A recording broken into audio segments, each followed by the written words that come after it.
New York Governor Kathy Hochul, D., signed 10 gun-related bills Monday that will bar those younger than 21 from buying or owning semi-automatic rifles, ban the purchase of body armor for most civilians and strengthen the state's red flag laws, among other provisions.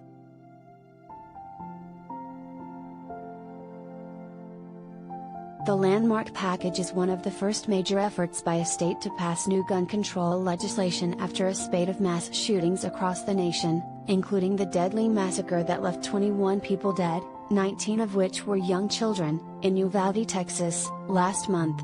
New York had a mass shooting just days before when a gunman opened fire at a grocery store in a predominantly black neighborhood in Buffalo. The shooter killed 10 people in what authorities described as hateful domestic terrorism.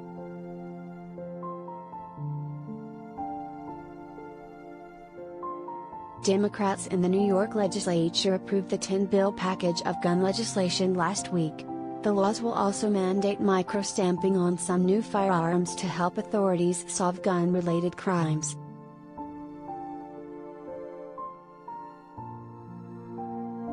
I'm speaking to you today as the governor of a state in mourning and the citizen of a nation in crisis. For over the past few weeks, we've been overcome by grief, by heartache, by anger, Hochul said Monday. In New York, we are taking bold, strong action. We're tightening the red flag laws to keep guns away from dangerous people. And we're raising the age of semi-automatic weapons so no 18-year-old can walk in on their birthday and walk out with an AR-15. Those days are over.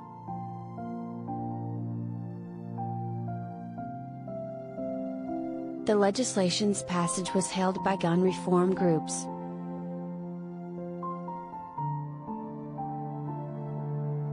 These bills are common sense, Chris Brown, president of Brady, United Against Gun Violence, said in a statement. They will address gun violence in all of its forms and do so while respecting residents' Second Amendment rights. This package of laws will help to keep New Yorkers safe and are a clear example for the rest of the nation to act to stop gun violence.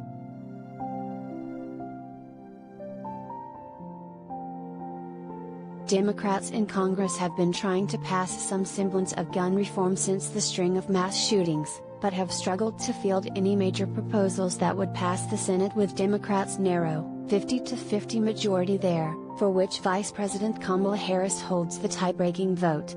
A bipartisan group of senators is working on a modest effort that would include watered-down background checks for gun purchases.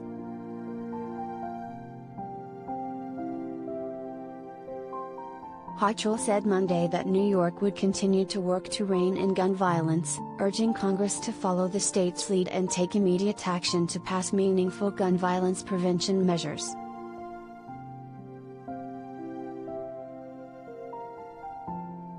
Thoughts and prayers won't fix this, she said.